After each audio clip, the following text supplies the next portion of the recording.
أعوذ بالله من الشيطان الرجيم بسم الله الرحمن الرحيم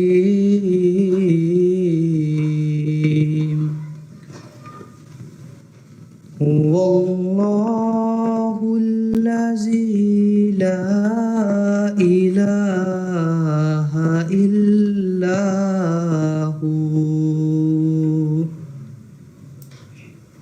عالم الغيب والشهادة هو الرحمن الرحيم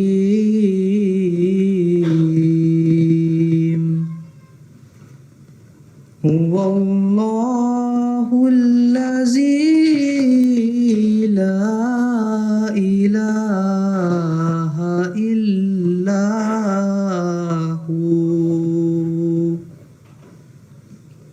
الملك القدوس السلام المؤمن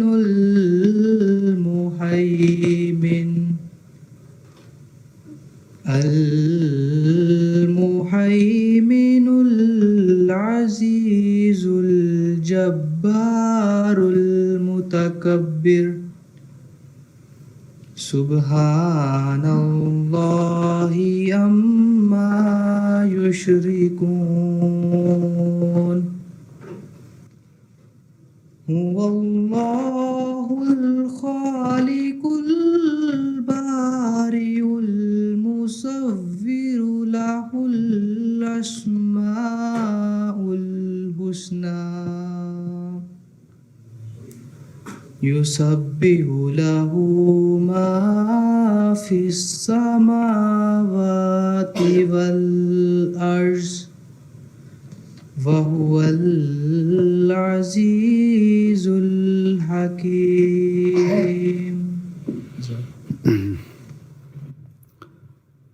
طه शकील तर्जुमा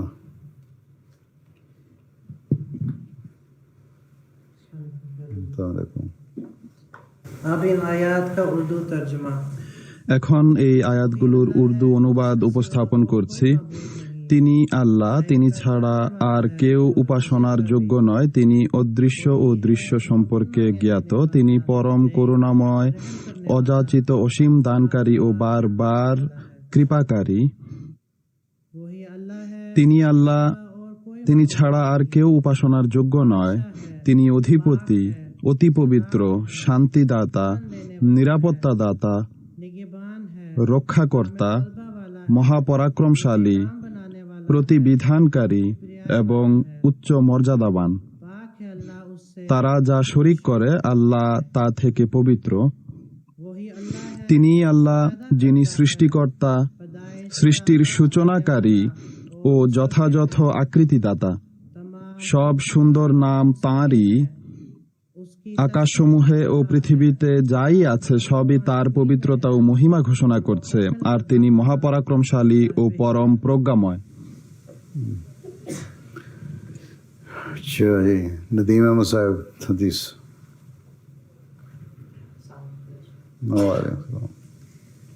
अल्लाहुम्मा सल्ली अला मुहम्मदिन व अला आलि मुहम्मदिन कमा सल्लैता अला इब्राहीम व अला आलि इब्राहीम इन्नका हमीदुम मजीद। अल्लाहुम्मा बारिक अला मुहम्मदिन व अला आलि मुहम्मदिन कमा बारकता अला इब्राहीम व अला आलि इब्राहीम इन्नका हमीदुम मजीद। अन हमाम इब्न मुनब्बहिन क़ाला हाज़ा मा हद्दसाना बिही अबू हुरैरता रज़ियल्लाहु ताला अन्हु अन रसूलिल्लाहि सल्लल्लाहु अलैहि वसल्लम क़ाल अल्लाहु अज़्ज़ा व जल्ला कज़्ज़बनी अब्दी वलम यकुल्लाहु ज़ालिका व शतमनी वलम यकुल्लाहु ज़ालिका तकज़ीबुहु इय्याया अन यक़ूला फलन युईदना कमा बदआना व अम्मा शतमुहु इय्याया यकूलु इत्तखाज़ल्लाहु वलदा व अनस्समदुल्लाज़ी लम अलिद वलम उलद वलम यकुल्ली कुफुवन अहद। মুসনাদ আহমদ দ্বিতীয় খণ্ড 317 পৃষ্ঠা। मसरूर अहमद तर्जमा ठीक है।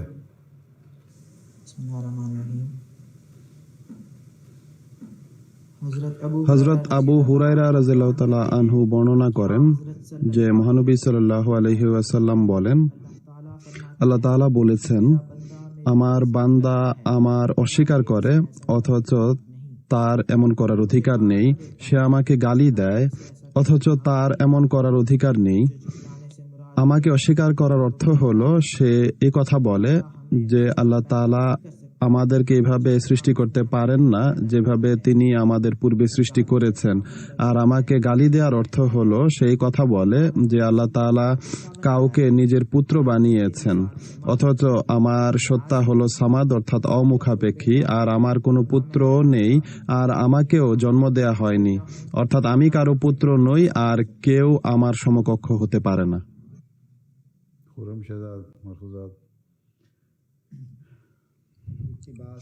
হযরত মসিহে মাউদ আলাইহিস সালামের উদ্ধৃতি পড়ছি, যেহেতু আদিকাল থেকে এবং যখন থেকে এই পৃথিবী সৃষ্টি হয়েছে খোদা তাআলাকে চেনা নবীকে চেনার সাথে সম্পর্কযুক্ত, তাই এই বিষয়টি একান্ত অসম্ভব যে নবীকে ছাড়া তৌহিদ লাভ হতে পারে। নবী খোদাকে দেখার আয়না হয়ে থাকেন, এর মাধ্যমে খোদা তাআলার চেহারা দৃশ্যমান হয়। যখন খোদা তাআলা নিজের সাহায্য পৃথিবীতে প্রকাশ করতে চান তখন এক নবীকে, যিনি তার কুদরতের প্রকাশ হয়ে থাকেন, তাকে পৃথিবীতে প্রেরণ করেন এবং নিজের ওহী তার প্রতি অবতীর্ণ করেন এবং নিজের রুবুবিয়তের শক্তি তার মাধ্যমে প্রকাশ করেন। তখন পৃথিবীবাসী জানতে পারে যে খোদা উপস্থিত আছেন। আর যাদের সত্তাকে খোদার প্রাচীন বিধান মতে খোদার পরিচয় লাভের মাধ্যম আখ্যা দেয়া হয়েছে, তাদের প্রতি ঈমান আনা তৌহিদের একটি অংশ। আর এই ঈমান ছাড়া তৌহিদ পরিপূর্ণ হতে পারে না, কেননা সেসব ঐশী এবং আশ্চর্য নিদর্শন ছাড়া যা নবী প্রদর্শন করেন এবং তত্ত্বজ্ঞান পর্যন্ত পৌঁছে দেন তা খাঁটি তৌহিদ এবং পরিপূর্ণ বিশ্বাসের ঝর্ণা থেকে সৃষ্টি হয়, তা লাভ হতে পারে না। তারাই সেই জাতি যারা খোদা সদৃশ, যাদের মাধ্যমে সেই খোদা যিনি সর্বাধিক সূক্ষ্ম এবং সবচেয়ে গোপন ও অদৃশ্য সত্তা তিনি প্রকাশিত হন। আর সর্বদা সেই গুপ্ত ধনভাণ্ডার যার নাম খোদা নবীদের মাধ্যমেই পরিচিত হন, নতুবা সেই তৌহিদ যা খোদা তাআলার কাছে তৌহিদ হিসেবে গণ্য, যা পরিপূর্ণভাবে আমলের রঙে রঙিন হয়ে থাকে, নবী ব্যতি রেখে তা লাভ হওয়া যেমনটি অযৌক্তিক মনে হয় তেমনি ভাবে তা সালেকিনদের অভিজ্ঞতা বিরোধীও। হাকিকাতুল ওহী রুহানি খাজায়েন 22তম খণ্ড 115 এবং 116 পৃষ্ঠা।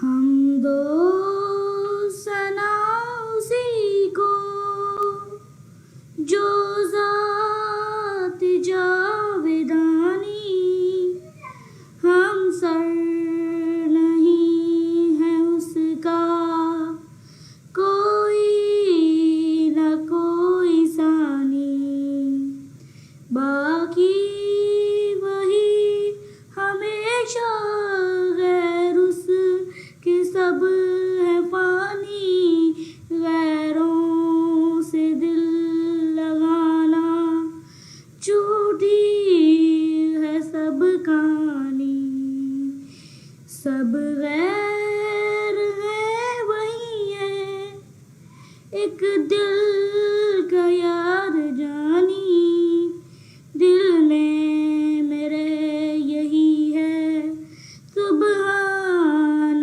मैयरानी, है पाक पाक कुदरत अजमत है उसकी अजमत, लर्ज़ाने है कुर्बत करोबियों पे हैबत, है आम उसकी रहमत क्यों कर शुक्र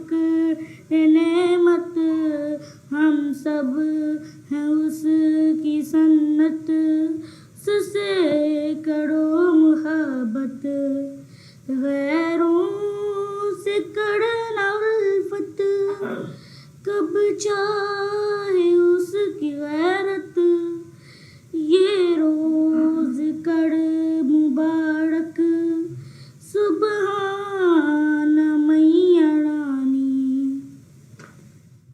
जज़ाकल्लाह। नूर अहमद रज़ा और हमजा इब्तिसाम तकरीरें करवाते हैं। নূর আহমদ রাজা এবং হামজা ইবতেসাম এখন বক্তৃতা করবে। अच्छा,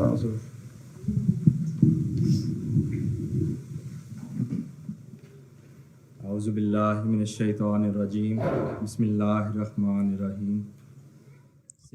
প্রিয় হুজুর, এখন আমরা আপনার সামনে আল্লাহ তাআলার অস্তিত্ব সম্পর্কে কিছু কথা বলবো। খোদা তাআলার অস্তিত্ব সম্পর্কে বহু প্রমাণ দেয়া যেতে পারে। খাকসার সময়ের সংক্ষিপ্ততার দিকে লক্ষ্য রেখে কয়েকটি কথা আপনার সামনে উপস্থাপন করছি। খোদা তাআলা পবিত্র কোরআনে বলেন, আফিল্লাহি শাকুন ফাতিরাস সামাওয়াতি ওয়াল আরদ। তোমরা কি খোদা তাআলার সম্পর্কে সন্দেহ পোষণ করো, যিনি আকাশ ও পৃথিবীর সৃষ্টিকর্তা? বলা হয় যে কেউ হযরত আলীকে জিজ্ঞেস করেন খোদা তাআলার অস্তিত্বের কি প্রমাণ রয়েছে। হযরত আলী এটি দেখে যে এই প্রশ্নকারী এক সাধারণ ব্যক্তি, তাকেই উত্তর প্রদান করেন যে দেখো, তোমার জন্য এতটুকুই যথেষ্ট যে যদি কোনো খোদা না থেকে থাকে তাহলে মান্যকারী এবং অমান্যকারী সবাই সমান, কারো কোনো ক্ষতি হবে না। আর যদি খোদা থেকে থাকেন তাহলে স্মরণ রেখো, অস্বীকারীর পরিণতি শুভ হবে না। এক কথা, এটি এমন এক গুরুত্বপূর্ণ বিষয় যা থেকে মুখ ফেরানো সম্ভব নয়, বরং বাস্তবতা হলো এক নাস্তিক না চাইতেও খোদার অস্তিত্বের কথা স্বীকার করে বসে, যদিও পরবর্তীতে সে অস্বীকার করে। অতএব দেখা গেছে যে নাস্তিকরাও পরম বিপদের সময় রাম রাম বা আল্লাহ আল্লাহ বলে ওঠে। একবার এক আরব বেদুইনকে জিজ্ঞেস করা হয় যে তোমার কাছে খোদার অস্তিত্বের কি প্রমাণ রয়েছে। সেই বেদুইন এক সাধারণ কিন্তু খুবই প্রজ্ঞাপূর্ণ উত্তর প্রদান করে। সে বলে, যখন কোনো ব্যক্তি জঙ্গল দিয়ে যাওয়ার সময় উটের গোবর দেখে তখন সেটি বুঝে যায় যে এই পথে উট গিয়েছে, আর যখন সে মরুভূমিতে কোনো ব্যক্তির পায়ের চিহ্ন দেখে তখন সে বিশ্বাস করে যে এই পথে কোনো পথিক গিয়েছে। অতএব এই পৃথিবী এবং আকাশ দেখে তোমার কি এই ধারণা সৃষ্টি হয় না যে এগুলোরও কোনো সৃষ্টিকর্তা থেকে থাকবে? সৃষ্টিকর্তার দাবি করে। এই পৃথিবীর দিকে দৃষ্টি দিলে এটি আমাদের কাছে অসম্ভব মনে হয় যে এই সূক্ষ্ম ব্যবস্থাপনা শুধুমাত্র একটি কাকতালীয় ঘটনা। আমরা বিবর্তনে বিশ্বাসী, কিন্তু কাকতালীয় বিবর্তনে বিশ্বাসী নই। যদি এই বিশ্বজগতের প্রজ্ঞাপূর্ণ ব্যবস্থাপনা শুধুমাত্র একটি কাকতালীয় বিস্ফোরণের ফলাফল হয়ে থাকে, তাহলে কি এটিও সম্ভব যে এক গাড়ি প্রস্তুতকারী কারখানায় বিস্ফোরণ হবে আর গাড়ির সমস্ত যন্ত্রাংশ নিজ নিজ জায়গায় লেগে যাবে আর গাড়ি স্বয়ং প্রস্তুত হয়ে যাবে এবং তা চালানো যাবে? কোন সুস্থ মস্তিষ্ক এটি মেনে নিতে পারে না। যদি এটি সম্ভব হয় তাহলে এই বিশ্বজগৎ একটি কাকতালীয় বিষয় হতে পারে না, বরং নিশ্চিতভাবে এর একজন আহকামুল হাকিমিন সৃষ্টিকর্তা রয়েছেন। এখন চলুন ভিন্ন দৃষ্টিকোণ থেকে আমরা এই বিষয়টিকে দেখি। হযরত মসিহ মাউদ আলাইহিস সালাম বলেন, প্রকৃতির মাধ্যমে নিজ সত্তার প্রমাণ উপস্থাপন করেন, সেই অদৃশ্য সত্তার চেহারা এটিই তো। এই পংক্তিও আসলে কোরআন শরীফের এই আয়াতের বিষয়টিকে উপস্থাপন করে যে কাতাবাল্লাহু লা আগলিবান্না আনা ওয়া রাসূলি, আল্লাহ তাআলা লিখে রেখেছেন যে আমি এবং আমার রাসূলগণ অবশ্যই বিজয়ী হব। পৃথিবীতে যত নবীর আগমন হয়েছে তারা সবাই খোদা তাআলার সত্তার ঘোষণা করেছেন, যার কারণে তাদের প্রচন্ড বিরোধিতা করা হয়েছে। একদিকে 313 জন দুর্বল বান্দার দল আর অপরদিকে 1000 দক্ষ সৈন্যের দল, কিন্তু প্রতিবার দুর্বল দল বিজয় লাভ করে। কাকতালীয় ঘটনা একবার, দুইবার বা তিনবার হতে পারে, কিন্তু বারবার এবং অনবরত সেই নবীদের দলের বিজয় লাভ করা এবং তাদের কথা পূর্ণ হওয়া, এই বিষয়টিকে কাকতালীয় ঘটনা বলা বাস্তবতাকে অস্বীকার করার নামান্তর। এটিও প্রণিধানযোগ্য বিষয় যে সকল নবীগণ বিভিন্ন সময়ে এবং পৃথিবীর বিভিন্ন জায়গায় এসেছেন যাদের পরস্পরের মাঝে কোনো যোগাযোগ ছিল না আর তা হতেও পারত না। আর এই সমস্ত নবীগণ নিজেদের সমাজে সততা এবং পবিত্রতার উন্নত নমুনা বা দৃষ্টান্ত ছিলেন। আর তারা সবাই এই ঘোষণা দিয়েছেন যে খোদা তাআলা আছেন এবং তিনি আমাদের সাথে কথা বলেন আর আমাদের দোয়া কবুল করেন। এটি এমন এক অকাট্য সাক্ষ্য যা অস্বীকার করা নিজেকে নির্বোধ প্রমাণ করার নামান্তর। অনেক বৈজ্ঞানিক সত্য এমন রয়েছে যেগুলোকে আমরা মান্য করি, কেননা অনেক গবেষণার পর সেই গবেষণার ফলাফল পৃথিবীবাসীর সামনে বলা হয়েছে, কিন্তু এমনটি দেখা যায় না যে আমরা নিজেরা স্বয়ং গবেষণা করে সেসব বৈজ্ঞানিক সত্যকে মানি। তাহলে এর কি কারণ যে আমরা সেসব নবী রাসূলের সাক্ষ্য এবং সিদ্ধান্তকে অস্বীকার করি? বাস্তবতা হলো নবী রাসূলগণ আমাদেরকে যেদিকে পথ প্রদর্শন করেন তার অভিজ্ঞতা সবাই লাভ করতে পারে, কিন্তু যে বিষয়ের সাক্ষ্য বিজ্ঞানীরা দেয় তার পরীক্ষা সবার পক্ষে করা সম্ভব নয়। খোদা তাআলা স্বয়ং নিজের সত্তার প্রমাণ দেন। মোট কথা, এক নাস্তিক যদি নিরপেক্ষ হয়ে দোয়া করে তাহলে নিশ্চিতভাবে সকল নেক প্রকৃতির পথ প্রদর্শন নিজে করেন, যেমনটি খোদা তাআলা নিজে বলেছেন, ইন্না আলাইনা লাল হুদা, নিশ্চয় হেদায়েত দেয়া আমাদের জন্য অবশ্যই ফরজ। খোদা তাআলার সত্তার আরেকটি প্রমাণ হলো সেসব ভবিষ্যৎবাণী যা খোদার নবীরা করে থাকেন অথবা যা খোদা তাআলা নিজের বাণীতে উল্লেখ করেছেন। অতএব তওরাত এবং কুরআনে খ্রিস্টানদের সেসব উন্নতির উল্লেখ পূর্বেই রয়েছে যা দেখে পৃথিবীবাসী এখন অবাক হয়, বরং সঠিক শব্দে ব্যাখ্যার সাথে উল্লেখ রয়েছে। বরং সেসব ঘটনারও উল্লেখ রয়েছে যা পরবর্তীতে ঘটতে যাচ্ছিল, যেমন ইজাল ইশার উত্তিলাত, অর্থাৎ এমন এক সময় আসবে যখন উটনি বেকার হয়ে যাবে। আর হাদিসের ব্যাখ্যা হলো ওয়ালা ইউতরাকুন্নাল কিলাসু ফালা ইউসআ আলাইহা, অর্থাৎ উটনিগুলোকে কাজে লাগানো হবে না। অতএব বর্তমান যুগে উন্নত যোগাযোগ ব্যবস্থার মাধ্যমে এই ভবিষ্যৎবাণী পূর্ণ হয়েছে। বরং নবী করিম সাল্লাল্লাহু আলাইহি ওয়াসাল্লাম কতিপয় যে বাহনের চিত্র তুলে ধরেছেন তা সম্পূর্ণভাবে আজকের অত্যাধুনিক বাহনের চিত্র উপস্থাপন করে। এছাড়া পবিত্র কোরআন ওয়াইজাস সুহুফুন নুশিরাত ভবিষ্যৎবাণী করা হয়েছে, অর্থাৎ বই পুস্তক অনেক বেশি প্রকাশ পাবে। অতএব এই বিষয়টিও পূর্ণ হয়েছে। এরপর উদাহরণস্বরূপ ইজান নুফুসু জুভেজাত, অর্থাৎ মানুষের পারস্পরিক সম্পর্ক বৃদ্ধি পাওয়া এবং সাক্ষাতের পথ সহজ হয়ে যাওয়া, এটি বর্তমান যুগের মতো আর কখনো সহজতর ছিল না। মোট কথা, এসব অদৃশ্যের কথা মানুষের মস্তিষ্ক নিজে থেকে বলতে পারত না, বরং একজন জীবন্ত ও অদৃশ্য সম্পর্কে জ্ঞাত খোদার প্রমাণ বহন করে। দোয়ার কবুলিয়ত খোদা তাআলার সত্তার এক অনেক বড় প্রমাণ। খাকসার উদাহরণস্বরূপ এবং সত্যতার বিবরণ স্বরূপ নিজের ব্যক্তিগত একটি ঘটনা বলতে চাই। খাকসারের পিতামাতা বিয়ের পর 16 বছর পর্যন্ত সন্তান লাভে সমর্থ হচ্ছিলেন না। যখন হযরত খলিফাতুল মসিহ রাবে রাহিমাহুল্লাহ হল্যান্ড আসেন, তখন মোলাকাতের সময় হুজুর আনওয়ারের কাছে দোয়ার অনুরোধ করেন এবং নিজেরা দোয়া করতে থাকেন। সেই মোলাকাতের সময় হুজুর বলেন যে সন্তান হবে এবং অবশ্যই হবে। আর তখনই প্রাইভেট সেক্রেটারি সাহেবকে ডেকে ঔষধ প্রস্তাব করেন, যা থেকে এই শিক্ষা লাভ হয় যে দোয়ার সাথে সাথে বাহ্যিক চেষ্টা করা আবশ্যক। আল্লাহ তাআলার কৃপায় খাকসারের জন্ম হয়। হুজুর যখন জানতে পারেন তখন হুজুর স্নেহবশত কাফেলার মাঝে নিজের হাতে মিষ্টি বিতরণ করেন।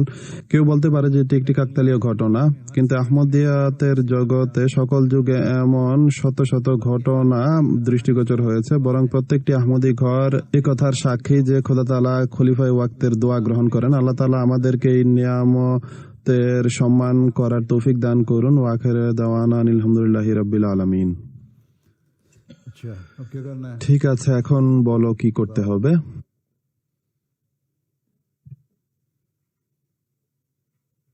बताओ तुम। হ্যাঁ, তুমি বলো। हाँ माइक्रोफोन लो, মাইক্রোফোন হাতে নিয়ে বলো। ये लो, इधर इधर इधर ये लड़के इधर। এদিকে মাইক্রোফোন, এদিক থেকে নাও। প্রিয় হুজুর, আমার প্রশ্ন হলো, আল্লাহ তাআলা পৃথিবীকে কেন সৃষ্টি করেছেন? उसकी मर्जी। আল্লাহ তাআলার ইচ্ছা।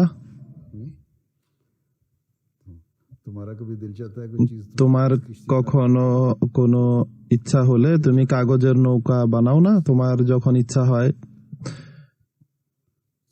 তো তখন তুমি তা বানাও। তো এভাবেই আল্লাহ তাআলার ইচ্ছা হয়েছে, তিনি এই পৃথিবী সৃষ্টি করেছেন, বিশ্বজগৎ সৃষ্টি করেছেন এবং ইহজগৎ সৃষ্টি করেছেন, আর এরপর এতে মানুষ সৃষ্টি করেছেন।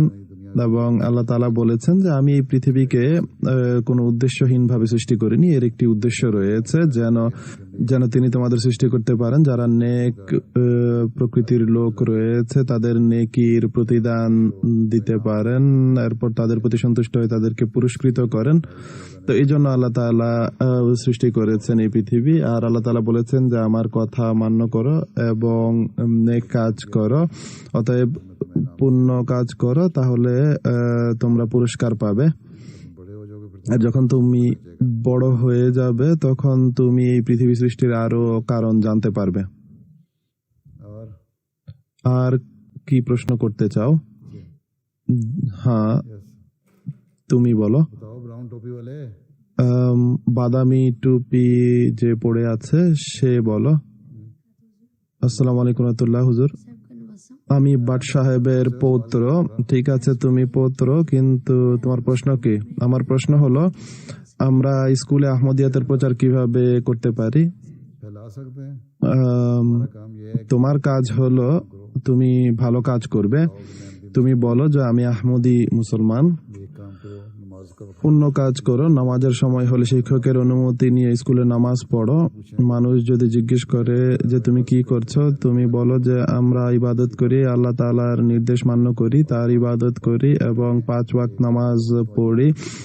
নেক কাজ করো, তখন অটোমেটিক মানুষ তোমার দিকে আকৃষ্ট হবে। ভালো কাজ করো, দুষ্টামি করো না, তখন মানুষের আগ্রহ সৃষ্টি হবে যে এরা কেমন শিশু, যারা ভালো কাজ করে, পড়াশোনায় ভালো হবে, খেলাধুলায় ভালো হবে, তখন তোমার প্রতি মানুষের আকর্ষণ সৃষ্টি হবে। আর যখন আহমদিয়াত সম্পর্কে তারা পরিচয় লাভ করবে, তখন আল্লাহ তাআলার ইচ্ছা হৃদয় আল্লাহ তাআলা উন্মুক্ত করেন। তো এক সময় তখন আসবে যখন মানুষ নিজে থেকেই আকৃষ্ট হবে এবং তাদের মনে হবে যে এক শিশু আমাদের বলেছিল যে আহমদিয়াত কি জিনিস। আর যারা নেক প্রকৃতির লোক হবে তাদের মনোযোগ আকৃষ্ট হবে।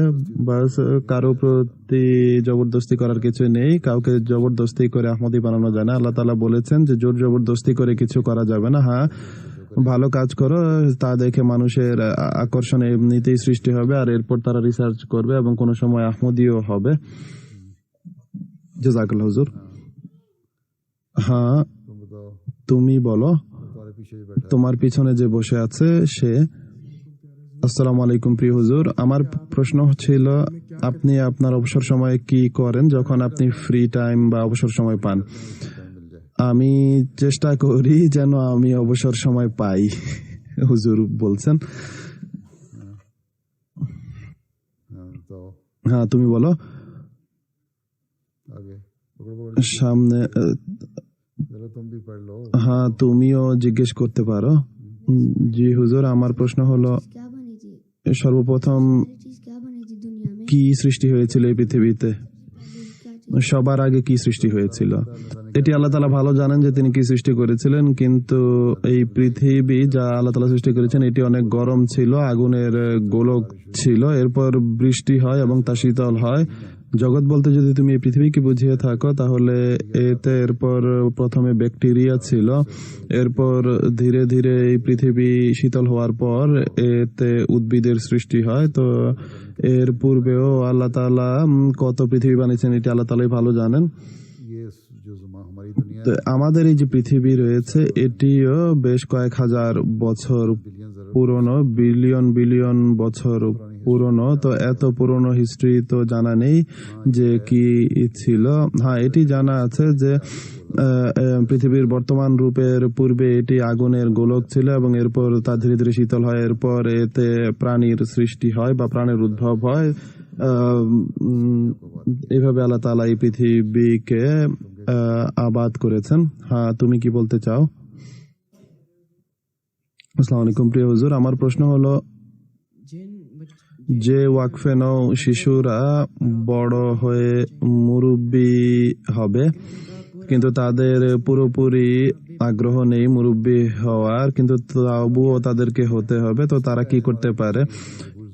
তোমাকে কে বলেছে যে তোমার আগ্রহ না থাকলে তোমাকে মুরব্বি হতে হবে? এটি আবশ্যক নয়। যদি তোমার মুরব্বি হওয়ার ইচ্ছা না থাকে, তোমার পিতামাতার যদি ইচ্ছা থাকে যে তুমি মুরব্বি হও, কিন্তু তোমার যদি আগ্রহ থাকে ডাক্তার হওয়া তাহলে ডাক্তার হও, ইঞ্জিনিয়ার হওয়ার ইচ্ছা থাকলে ইঞ্জিনিয়ার হও, বা লয়ার হতে চাইলে লয়ার হতে পারো, বা অন্য কোনো কাজ করতে চাইলে তা করতে পারো অনুমতি নিয়ে।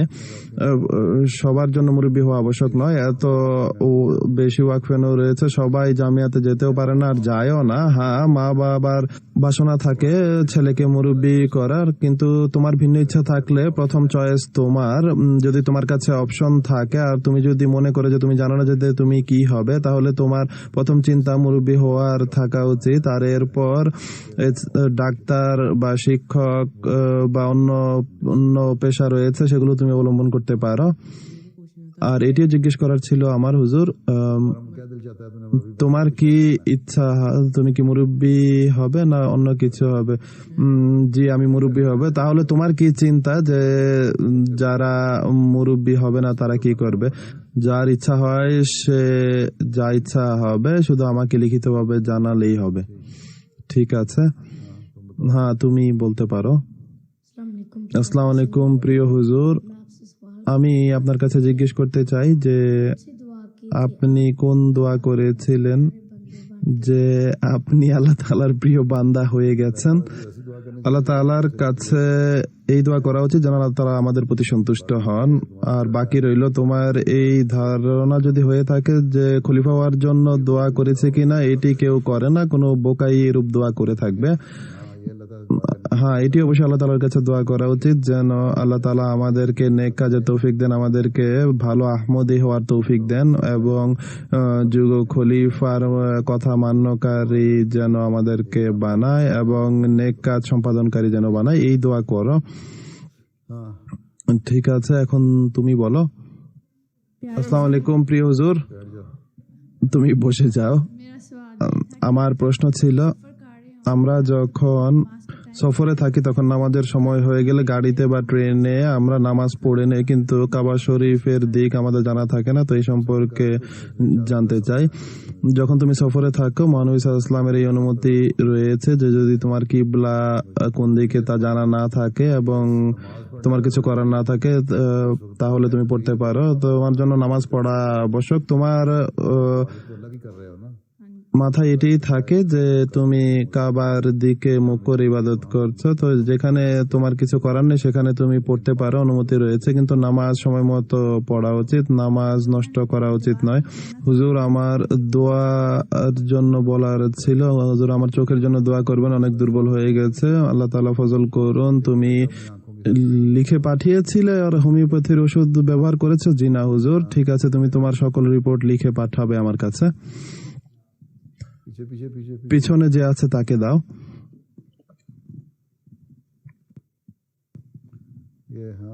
হ্যাঁ তুমি। আসসালামু আলাইকুম প্রিয় হুজুর, আমার প্রশ্ন হলো, এক খ্রিস্টানের সাথে আমার আলোচনা হচ্ছিল, তখন সে বলছিল যে যদি ঈসা আলাইহিস সালামের প্রতি ঈমান আনো তাহলে তুমি জান্নাত পাবে। তো আমি তখন তার কোনো উত্তর দিতে পারিনি। তাকে বলো যে তুমি সঠিক বলছো, আমরা তো এই কথা বলি। আর শুধু তাই নয়, আমরা বলি যে শুধু ঈসা নয় বরং সব নবীকে মান্য করলে জান্নাতে যাওয়া যায়।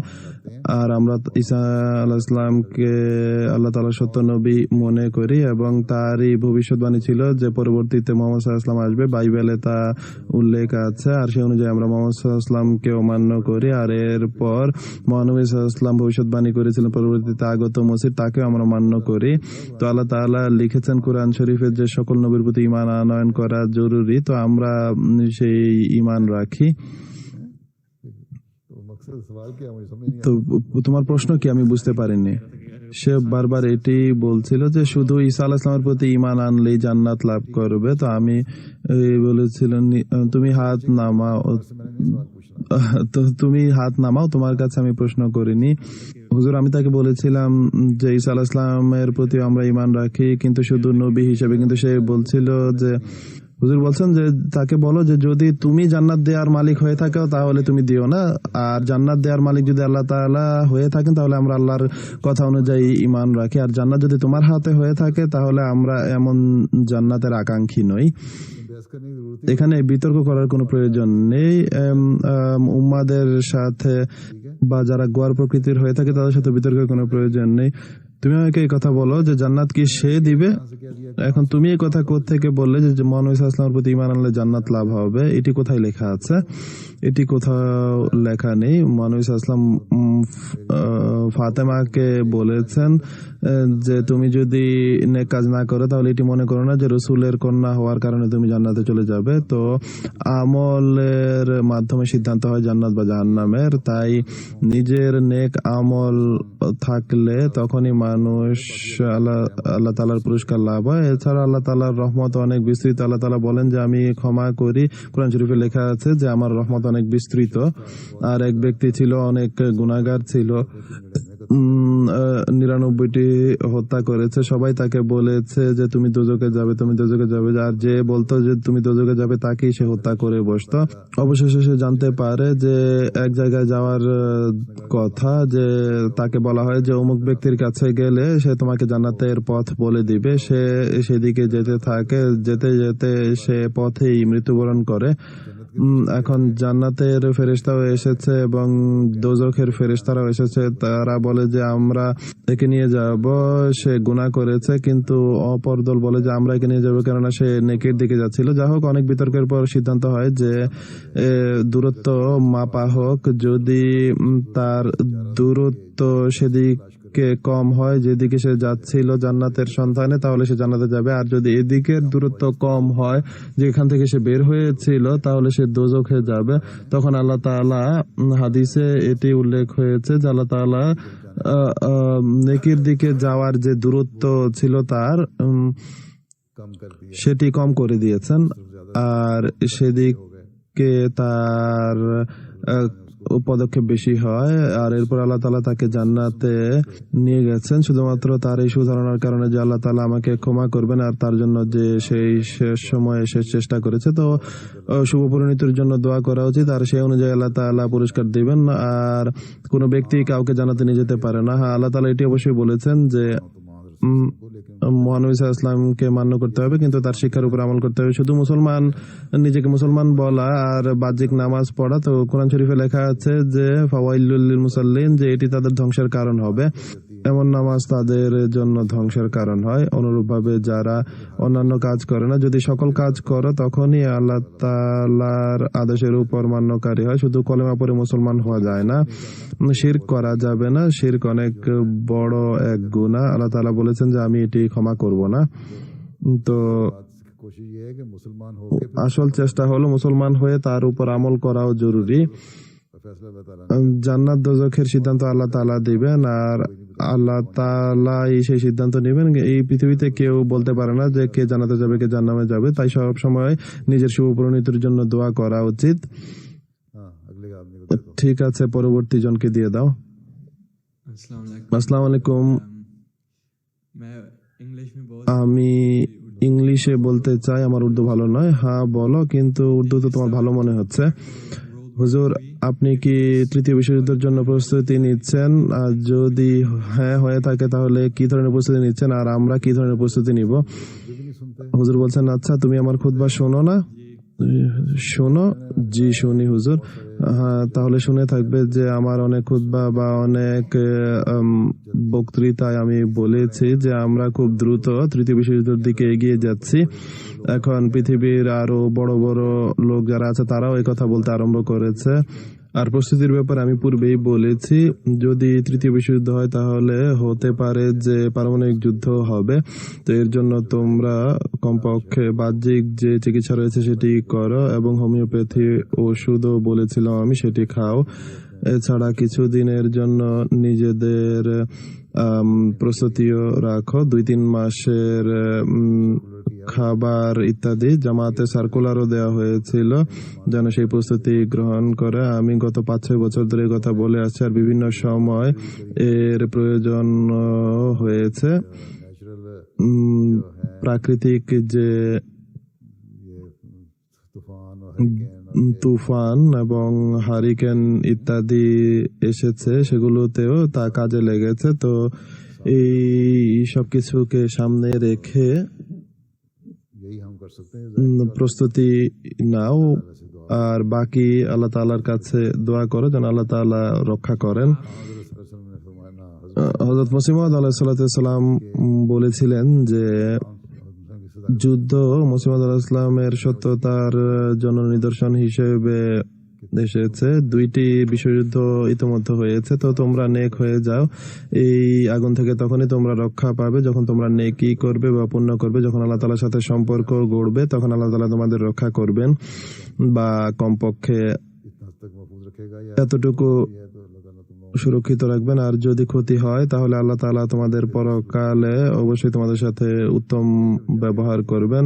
যখন যুদ্ধ হয় তখন একটি প্রাকৃতিক যে প্রভাব হয়ে থাকে তা সবার উপরেই পড়ে, কিন্তু এ থেকে রক্ষা পাওয়ার জন্য আমরা যতটুকু বাহ্যিক চেষ্টা করতে পারি তা করা উচিত।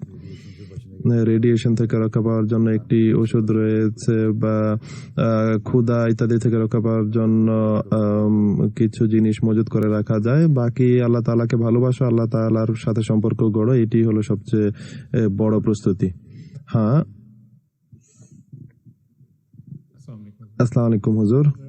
হুজুর, আমার প্রশ্ন হলো, আমাদের যে মুসলিম দেশগুলো রয়েছে, বিশেষত উন্নয়নশীল দেশ, সেখানে যে পরিস্থিতি খারাপ রয়েছে, অনেক সময় সেখানে বোমা বিস্ফোরণ হয়, যেমনটি পাকিস্তান বা আফগানিস্তানে হয়ে থাকে। হ্যাঁ, এটি সব জায়গায় হয়ে থাকে। সৌদি আরবে হয়েছিল। জি হুজুর, অধিকাংশ ক্ষেত্রে মুসলমান দেশগুলোতেই হয়। হুজুর, তখন অনেক শিশু এতিম হয়ে যায়। এখন ইউরোপে তাদের লালন পালনের দায়িত্ব সরকার নিচ্ছে যে, আর তখন সেই শিশুরা খারাপ পরিবেশে এসে খারাপ কাজ করে, তো তখন সাধারণ ধারণা হলো যে তারা খারাপ কাজ করলে জাহান্নামে যাবে। হুজুর, প্রশ্ন হলো, সেই শিশুদের কোনো দোষ নেই। যখন তাদের পিতামাতা তাদের থেকে বিচ্ছিন্ন হয়ে যায় তখন তারা নিষ্পাপ হয়ে থাকে। হুজুর বলছেন যে এ কারণে আল্লাহ তাআলা কোরআন শরীফে হুকুম দিয়েছেন যে এতিমদের দিকে দৃষ্টি রাখো। তাদেরকে খারাপ পরিবেশে যারা নিয়ে যায় তারাও গুনাহগার হবে আর শাস্তি পাবে। আর বাকি রইল আল্লাহ তাআলার নিয়ামত অনেক বিস্তৃত। যদি শিশুর দোষ না থাকে তাহলে এই পরিবেশের কারণে এটি আল্লাহ তাআলা ভালো জানেন যে কি ব্যবহার তিনি করবেন। এটি আবশ্যক নয় যে সকল খারাপ কাজ যারা করে তারা জাহান্নামে যাবে, আর বাহ্যত যারা নেকি করে তারা জান্নাতে যাবে। এটা আল্লাহ তাআলার ইচ্ছা। বাকি রইল আল্লাহ তাআলার কৃপা।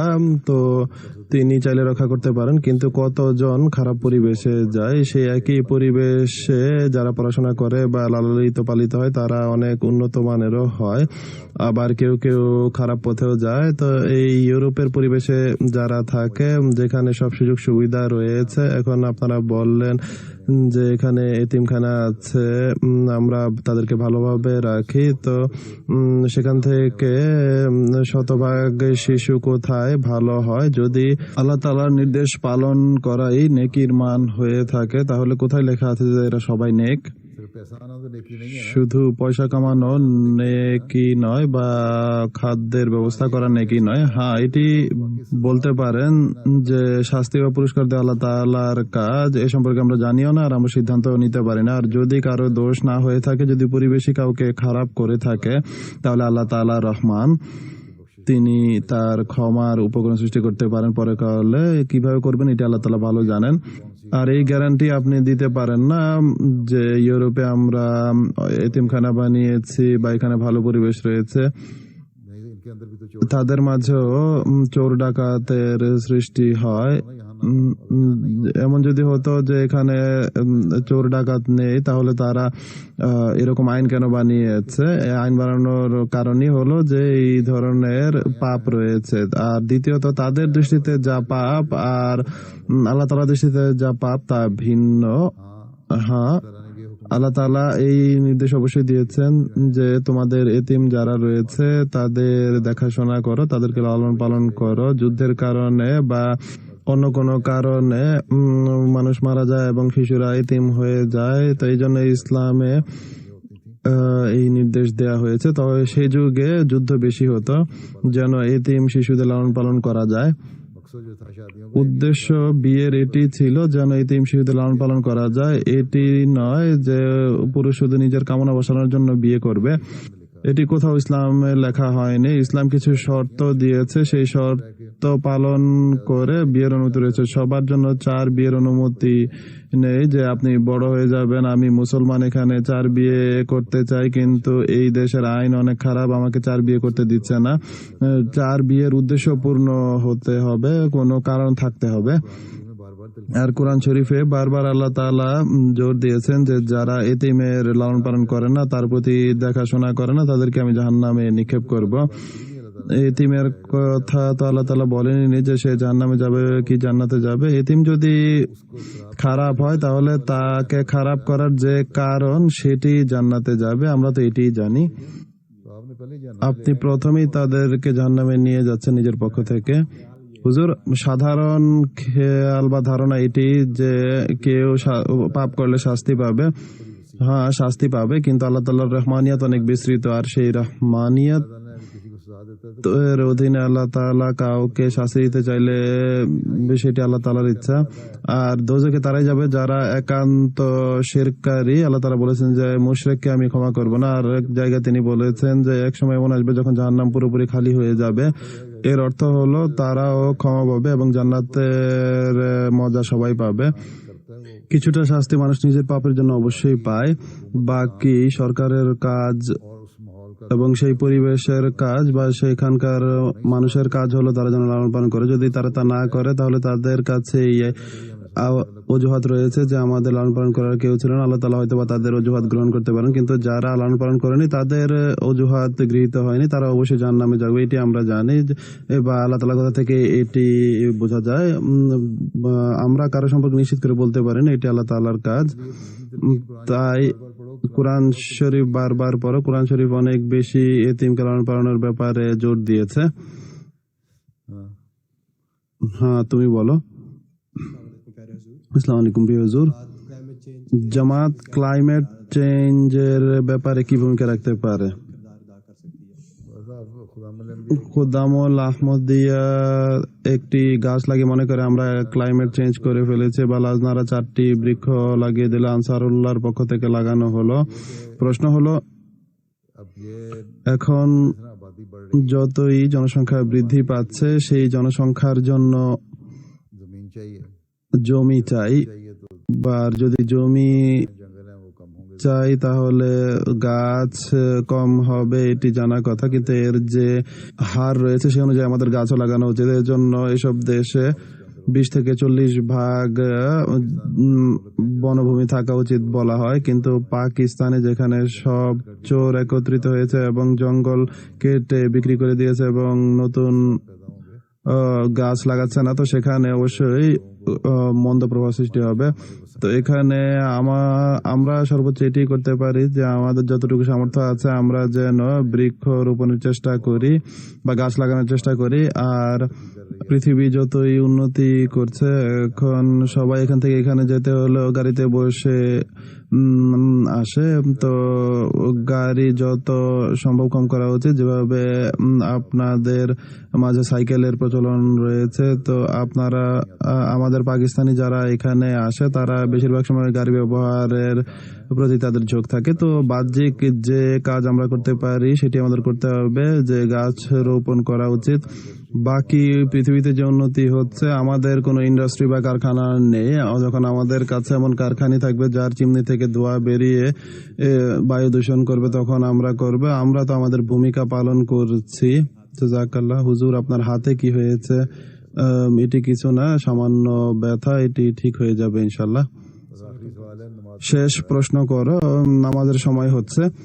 হুজুর, আমার প্রশ্ন হলো ব্যর্থতার সংজ্ঞা কি, আর বর্তমানে কোন ব্যক্তিকে ব্যর্থ বলা হবে বা কে নিজেকে ব্যর্থ মনে করবে? হুজুর একটি পংক্তি পড়ছেন যে সে ছাড়া আর কেউ নিরাশ এবং হতাশ নয় যার সাথে খোদার সম্পর্ক নেই। আল্লাহ তাআলার কাছে দোয়া করো। ব্যর্থতা আর কি? মানুষ নিজের পূর্ণ চেষ্টা করবে এবং তার জন্য দোয়া করবে যতটুকু তার জন্য সম্ভব। তাহলে এরপর ফলাফল আল্লাহ তাআলার উপর ছেড়ে দেওয়া উচিত। সে যেন মনে করে যে এটা আল্লাহ তাআলার ইচ্ছা, এটি ব্যর্থতা নয়। যখন নিরাশ হয় তখনই ব্যর্থ হয়। বাকি আল্লাহ তাআলা ভালো জানেন যে কোনটি আমাদের জন্য উত্তম বা উত্তম নয়। ব্যর্থতার সংজ্ঞা কি? আপনি ভাবেন যে একটি জিনিস অবশ্যই আপনার লাভ করা উচিত, না পেলে আপনি মনে করেন যে আপনি ব্যর্থ হয়ে গেছেন। আপনি তার জন্য পুরো চেষ্টা করেছেন, যে পরিশ্রম করার ছিল তা করেছেন, আর এরপর দোয়া করেছেন। এক মুমিনের এটি কাজ। এক নাস্তিক শুধু পরিশ্রম করলেই তার ফল পেয়ে যায়। এক মুমিন শুধু পরিশ্রম করলে তার ফলাফল পাবে না যতক্ষণ আল্লাহ তাআলাকে তার অংশীদার না করবে, বা যতক্ষণ এই কথা না বলবে যে আমিও নাস্তিক।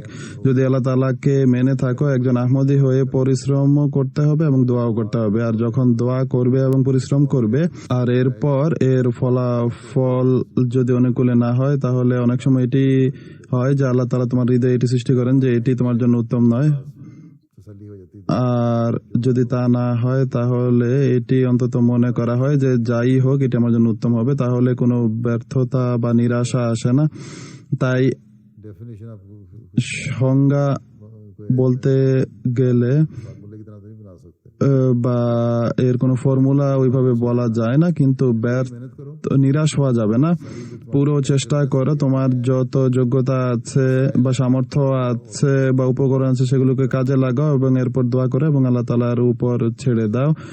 ঠিক আছে, সবাইকে আসসালামু আলাইকুম।